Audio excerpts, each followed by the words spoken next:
அவுதுல்லாஹி மினஷ் ஷைத்தானிர் ரஜீம். பிஸ்மில்லாஹிர் ரஹ்மானிர் ரஹீம். அன்பார்ந்த நேயர்களே, பிலஸ்தீன் மீட்பு போர் 273வது நாளை அடைந்திருக்கிறது. இந்த 273வது நாளில் 273 நாளும் தொடர்ந்து கூட்டுப்படுகொலைகளை இஸ்ரேல் செய்து கொண்டிருக்கிறது. நேற்று 29 பேர் காசா பகுதியிலும் 20 பேர் ரப்பா பகுதியிலும் இஸ்ரேலுடைய தாக்குதலினால் இறந்திருக்கிறார்கள். 5 பத்திரிகையாளர்களையும் கொலை செய்திருக்கிறார்கள். உண்மையை கண்டுபிடித்து உலகத்துக்கு சொல்லக்கூடிய அவர்கள் மீது சந்தேகப்பட்டு அவர்களை தாக்கியிருக்கிறார்கள். அடுத்து இஸ்ரேலிய ஊடகங்கள் சொல்லுகின்றது, நாம் ஜெயித்து கொண்டிருப்பதாக நமது இராணுவ அதிகாரிகள் இப்பொழுது தினம் ஒரு அறிக்கை விடுகிறார்கள். அது களத்தில் என்ன நடந்து கொண்டு இருக்கிறதோ அதற்கு நேர் எதிரானது, பொய்யானது என்ற ஒரு அறிக்கை விட்டிருக்கிறார்கள். இந்த அறிக்கை விடுவதற்கு காரணமாக அமைவது என்னவென்று சொன்னால், நேற்று சுஜையாவில் நடந்த ஒரு மிகப்பெரிய தாக்குதல்.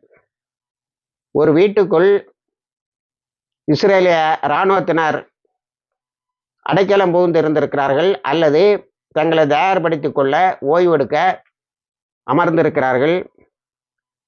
அங்கே முதலில் ஒரு டிபிஜி செல் என்று சொல்லக்கூடிய ஒரு ஏவுகணை தாக்குதலை நடத்தியிருக்கிறார்கள். நடத்தினதில் கொஞ்சம் பேர் காயம்பட்டார்கள். அடுத்து கொஞ்சம் பேர் உயிரோடு இருந்தவர்கள் ஓடினார்கள். காயம்பட்டவர்கள், இறந்தவர்கள் உண்டு. மீதி உயிரோடு இருந்தவர்கள் ஓடினார்கள். அவர்களை நேரடியாக களத்திலே துரத்தி வீழ்த்தி இருக்கிறார்கள். அடுத்து கடைசியாக வரும்போது அந்த கட்டடத்தை முழுமையாக தகர்த்து விட்டார்கள். இதனால் அதில் இருந்த ஒருவரும் மிஞ்ச முடியவில்லை என்பது தெரிகிறது. இஸ்ரேலிய இராணுவமே 30 பேரை சொல்லுகிறது. மற்ற மீடியாக்கள் 48 பேர் வரைக்கும் என்று சொல்லுகிறது. போராளிகள் குழுக்கள் பெரிய அளவில் எதையும் சொல்லவில்லை. ஒன்றே மட்டும் சொல்லுகிறார்கள், நாங்கள் திரும்பி வரும்போது அதே போன்ற 2 கட்டடங்களை, அந்த கட்டடத்தை இன்னும் 2 கட்டடங்களையும் நாங்கள் தகர்த்தோம் என்று. நேற்று பத்திரிகைகளை சந்தித்த இராணுவ அமைச்சரை பத்திரிகையாளர்கள் சுற்றி கேள்வி கேட்டதில் அவர் சொல்லியிருக்கிறார், நாம் எந்த கட்டடத்தையெல்லாம் இடித்தோமோ அந்த கட்டடமெல்லாம் இப்பொழுதுக்கு போராளிகளுக்கு சாதகமாகவும் நமக்கு பாதகமாகவும் செயல்படுகின்றன. நாம் அந்த இடிபாடுகளுக்கு இடையில்தான் நமது இராணுவத்தினரை ஓரளவுக்கு அந்த இடிபாடுகளை சரி செய்து அவர்களை அங்கே தங்க வைக்கிறோம். ஆனால் தொடர்ந்து ஒரு 2 மாதமாக அந்த கட்டடங்கள் தகர்க்கப்படுவதும், சில நேரங்களில் நம்மளுடைய டாங்கிகளே அதில் இருப்பது போராளிகள் என்று நினைத்து கொண்டு அதை தாக்கி அழித்ததும் உண்டு. அதனால்தான் சேதம் என்று சொல்லியிருக்கிறார். அதை கேட்டுவிட்டு தான் எஸ்தக் பிரிக் போன்றவர்கள், பல ஆய்வாளர்கள் ஊடகங்களை பார்த்து சொல்லியிருக்கிறார்கள், இதை நீங்கள் எந்த கவலையும் இல்லாமல் இஸ்ரேலிய மக்களுக்கு சொல்ல வேண்டும். போர் நிறுத்தத்துக்கு எத்தனையோ தடவை இவர்களே போனார்கள். போராளிகள் குழுக்கள் ஒத்துக்கொண்ட பிறகு இவர்கள் ஒத்துக்கொள்ளவில்லை, நம்மை அழித்து கொண்டிருக்கிறார்கள் என்று சொல்லியிருக்கிறார்கள். அதே போல நேற்று நாஸ் ஸ்ட்ரீட் என்று சொல்லக்கூடிய ஒரு தெருவில், நாஸ் தெருவில் போராளிகளுக்கும் அவர்களுக்கு நேரடியாக யுத்தம் நடந்திருக்கிறது. அதை எல்லோரும் சொல்லுகிறார்கள், இப்பொழுது போராளிகள் களத்தில் மிகவும் வேகமாக நிற்கிறார்கள் என்று. அதில் ஒரு 10 பேரை சொல்லுகிறார்கள். இவர்கள் அத்தனை பேரையும் இஸ்ரேலிய ஹெலிகாப்டர்கள் வந்து மீட்டு எடுத்து செல்வதை சில வீடியோக்கள் நமக்கு காட்டுகின்றன. அதே போல 5 மெர்காவா டேங்குகளையும் அளித்திருக்கிறார்கள். அதே போல யோதியாத் அகர்நாத் என்ற பத்திரிகை, அது அதனுடைய கரஸ்பாண்டன்ஸ் காசாவில் இருக்கிறார்கள் போலும், அது சொல்லுகிறது, எங்களுக்கு நன்றாக தெரியும், ஹமாஸிடமே இன்னும் 100கணக்கான, அதாவது 1000கணக்கான ராக்கெட்டுகள் இருக்கிறது, ஏவுகணைகளும் இருக்கிறது என்று சொல்லியிருக்கிறது. அதே போல ரஃபாவில் தல்லல் சுல்தானில் நடந்த யுத்தத்தில் அதை காம்ப்ளெக்ஸ் ஆபரேஷன் என்று சொல்லுகிறது இஸ்ரேலிய இராணுவம். காம்ப்ளெக்ஸ் இன்சிடென்ட் என்றும் சொல்லுகிறது. அதில் பலர் காயம்பட்டிருக்கிறார்கள், பலர் ஓடி ஒளிந்திருக்கிறார்கள், அவர்களையும் துரத்தி இருக்கிறார்கள். ஆனால் அவர்களை என்ன செய்தார்கள் என்பதை சொல்லவில்லை. நெட்சாரிம் அந்த ஜங்ஷன், அந்த நெட்சாரிமை மையமாக கொண்டுதான் இஸ்ரேல் நிறைய திட்டங்களை போடுகிறது. அங்கே இருந்து கொண்டு நாங்கள் காசாவை ஆட்சி செய்வோம் என்று. இப்பொழுது அதையும் கைவிட்டு விட்டு வெளிநாடுகளில் இருந்த படைகளையும் ஆட்களையும் கொண்டு வந்து காசாவை நிர்வகிப்போம் என்று ஒரு இதை அதை நான் நேற்றே உங்களுக்கு வைகரை வெளிச்சம் சேனலில் விரித்து சொன்னேன். ஆக நேற்று பயங்கரமான ஃபயர்ஸ் ஃபைட்டிங் என்றுதான் எல்லா ஊடகங்களும், இஸ்ரேலிய ஊடகங்கள் உட்பட எல்லாம் நமக்கு செய்திகளை தருகின்றன. அடுத்து ஜெனின் தொடர்ந்து நடக்கிறது. மேற்கு கரை ஜெனின்ல நேற்று 5 பாலஸ்தீன போராளிகளை இஸ்ரேலிய இராணுவம் அளித்திருக்கிறது. துக்காரம் என்ற ஏரியாவில் இஸ்ரேலிய இராணுவத்துக்கு பெரிய பின்னடைவு, 20 பேர் காயம்பட்டு இருக்கிறார்கள். அடுத்து ஜெனினுக்கு பக்கத்தில் உள்ள ஒரு கிராமத்தில், அதாவது நெபுலஸுக்கு பக்கத்தில் உள்ள ஒரு கிராமத்தில் சென்று அங்கிருந்த இளைஞர்களை துரத்தி இருக்கிறார்கள். அந்த இளைஞர்கள் போராளிகள் என்பது இவர்களுக்கு தெரியாது. அந்த அவர்கள் திடீரென ஒரு இடத்தில் புகுந்து ஆயுதங்களை எடுத்து தாக்கி இருக்கிறார்கள். அதே மாதிரி மவுண்ட் சாபிஹ் என்ற இடத்தில், அதாவது இதுவரைக்கும் இது இஸ்ரேலுக்கு உள்ளால் உள்ள இடம், மேற்கு கரையில் வருகிறது. இதுவரைக்கும் அங்கிருந்த பள்ளிவாசல் யாரும் தொலை போகாமல் இருந்தார்கள். ஏனால் தொலை போகின்றவர்களை இஸ்ரேலிய இராணுவம் அழித்து கொண்டு இருந்தது. நேற்று அவங்க ஃபேக்ஷனல் கோஆர்டினேஷன் கவுன்சில் என்றொன்றே போட்டிருக்கிறார்கள். அங்கேயும் போராளிகள் பல குழுக்களாக இருக்கிறார்கள். அவர்களையெல்லாம் ஒருங்கிணைக்கக்கூடிய ஒரு குழு, அந்த குழு நேற்று அங்கு ஜும்மா தொழுகையை நடத்தி அதிலிருந்து 5 நேர தொழுகையையும் நடத்த தொடங்கி இருக்கிறது. அதை இஸ்ரேலிய ஊடகங்கள் என்ன சொல்கிறது என்று சொன்னால், இப்படி கிராமப்புறம் வரைக்கும் ஒரு அழுத்தமான ஒரு ஒற்றுமையான கோஆர்டினேஷன், ஒரு ஒருங்கிணைப்பு இருந்து கொண்டு இருக்கிறது. நீ என்னவோ காசாவை மட்டுமே கணக்கு பார்த்து கொண்டிருக்கிறாய், அதனால் நீ எல்லா இடமும் உள்ள பிரச்சனைகளை தாங்கிக் கொள்ள மாட்டாய், சீஸ்பயர் போர் நிறுத்தத்துக்கு போய்விடு என்று சொல்லுகிறார்கள். அறிவுள்ள எவனும் அதைத்தான் செய்வான். அடுத்தது, இந்த ஜெனின் பகுதியில் இதுவரைக்கும், அதாவது மேற்கு கரை இவனுடைய ஆதிக்கத்தில் இருக்கக்கூடிய மேற்கு கரை பகுதியில் ஜெனின், நெபுலஸ் இந்த ஏரியாக்களில் 100 பாலஸ்தீன அறிஞர்களை கொலை செய்திருக்கிறது. அக்டோபர் 7க்கு பிறகு இஸ்ரேல் 497 ஆசிரியர்களை கொலை செய்திருக்கிறது. 3402 பப்ளிக் ஸ்கூல்ஸ் என்று சொல்லக்கூடிய எல்லோருக்கும் கல்வி கொடுக்கிற நிறுவனம், ஆனால் நடத்துவது பாலஸ்தீன முஸ்லீம்கள், அதை அளித்திருக்கிறார்கள். 65 ஐக்கிய நாடுகள் சபையினுடைய பள்ளிகளை அளித்திருக்கிறார்கள். 6,20,000 பாலஸ்தீன மக்கள், இஸ்ரேலுக்குள்ளால் வாழ்கின்ற மாணவர்கள் தங்களுடைய மேற்படிப்பை தொடர முடியாத அளவுக்கு ஆக்கியிருக்கிறார்கள். அதில் நேற்று ஒரு இஸ்ரேலிய இராணுவ தளபதி, அவர் இந்த மூச்சு முட்டக்கூடிய புகைமண்டலத்தை கிளப்பக்கூடிய ஒரு கருவியை, ஒரு குண்டை ஜெனினில் போட்டிருக்கிறார். போராளிகள் அதையே சமாளித்து வந்து அவர் மீது தாக்குதல் நடத்தி அவரை அழித்திருக்கிறார்கள். வழக்கமாக நாம் அல் அக்ஸா பள்ளிவாசலில் ஜும்மா தொழுவர்களுடைய எண்ணிக்கையை சொல்வதுண்டு. ஒரு 3 வெள்ளிக்கிழமையாக 30,000 பேர் தான் தொழுது கொண்டு இருந்தார்கள். நேற்று 40,000 பேர் தொழுது இருக்கிறார்கள். இதில் வழக்கம் போல கெடுபிடிகள், 14 வயதிலிருந்து 50 வயதுக்கு உட்பட்ட யாரையும் உள்ளே விடமாட்டேன் என்று. நேற்று புதிதாக ஒரு கெடுபிடி என்னவென்றால், துருக்கி, சவுத் ஆப்பிரிக்கா, பிரிட்டன் ஆகிய இடங்களை சார்ந்த முஸ்லிம்களையும் அல் அக்ஸா பள்ளிவாசலில் ஜும்மா தொழ விடமாட்டேன் என்று தடுத்திருக்கிறார்கள். அடுத்து நாம் ஹூத்திஸுடைய செயல்பாடுகளுக்கு வந்தால், அவர்கள் வழக்கமாக தங்களுடைய தாக்குதலை நடத்தி கொண்டிருக்கிறார்கள். இதனிடையே சவுதி அரேபியா ஒரு துரோகத்தை செய்ததாகவும், எங்களால் முடியும் சவுதி அரேபியாவினுடைய துரோகங்களுக்கு பதிலடி தர, ஆனால் நாங்கள் வேறொரு திசையில் எங்களுடைய கவனத்தை செலுத்தி கொண்டிருக்கின்றோம் என்று சொல்லியிருக்கிறார்கள்.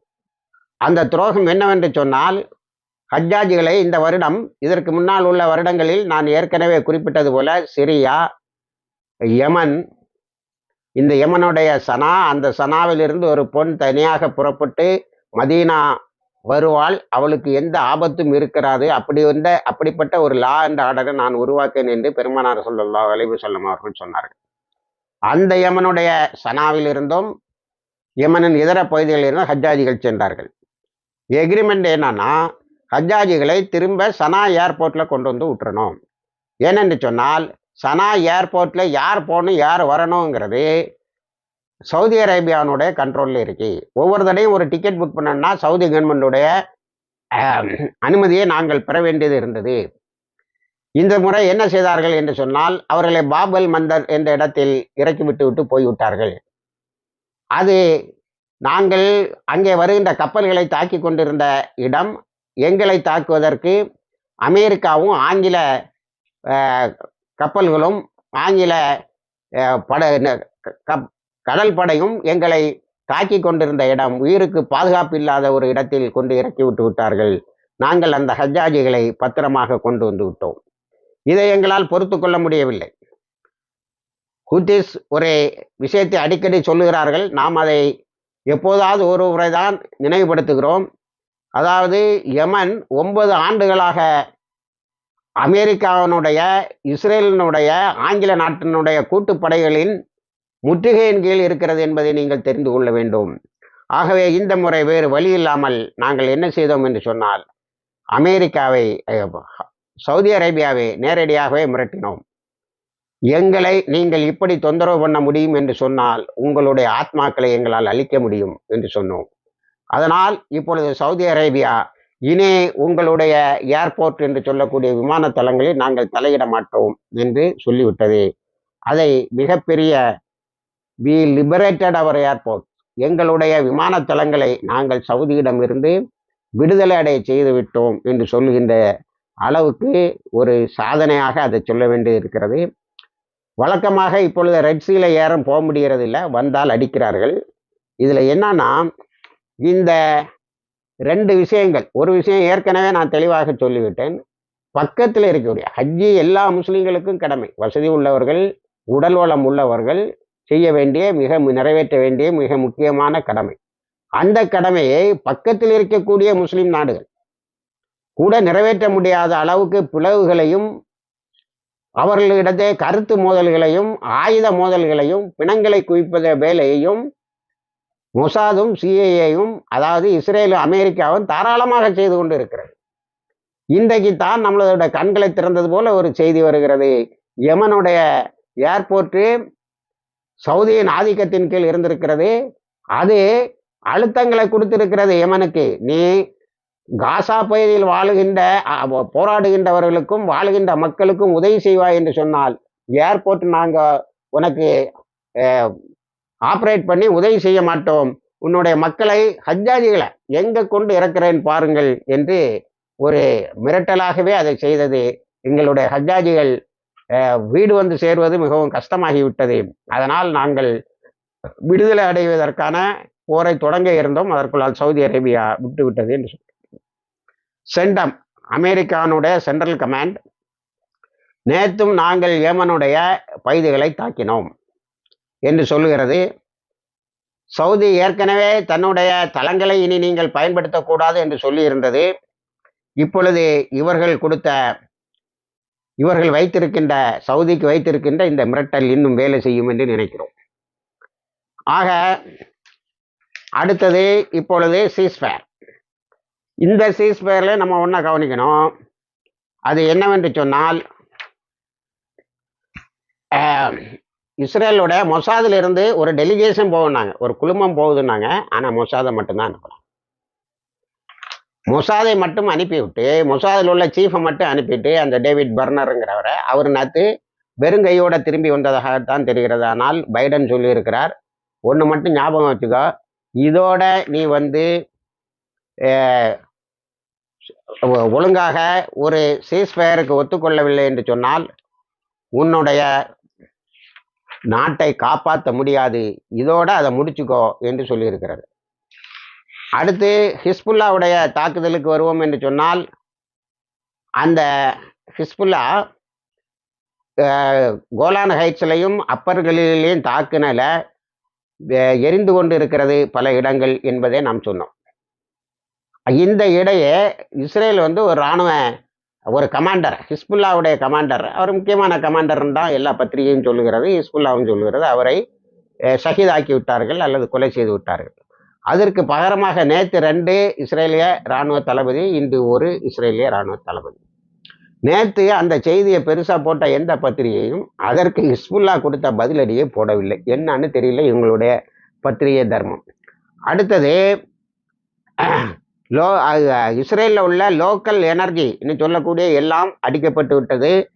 ஹிரோஷிமாவில் எரிந்த தீயை அணைத்து விட்டார்கள். ஆனால் கோலான் ஹைட்ஸில் எரிந்த தீ இன்னும் அணைக்கப்படவில்லை.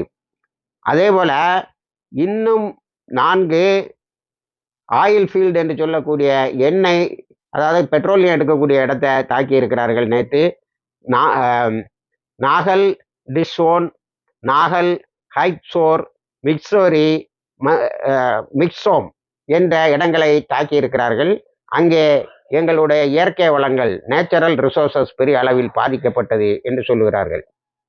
அதே போல இஸ்ரேல் நேற்று பல தாக்குதலை நடத்தி இருக்கிறது. அதிகாலையிலேயே சேதாரங்கள் இது வந்ததாக 2 பேரும் சொல்லவில்லை. ஆனால் கோலான் ஹைட்ஸில் எரிந்து கொண்டு இருக்கக்கூடிய தீ எரிந்து கொண்டே இருக்கிறது.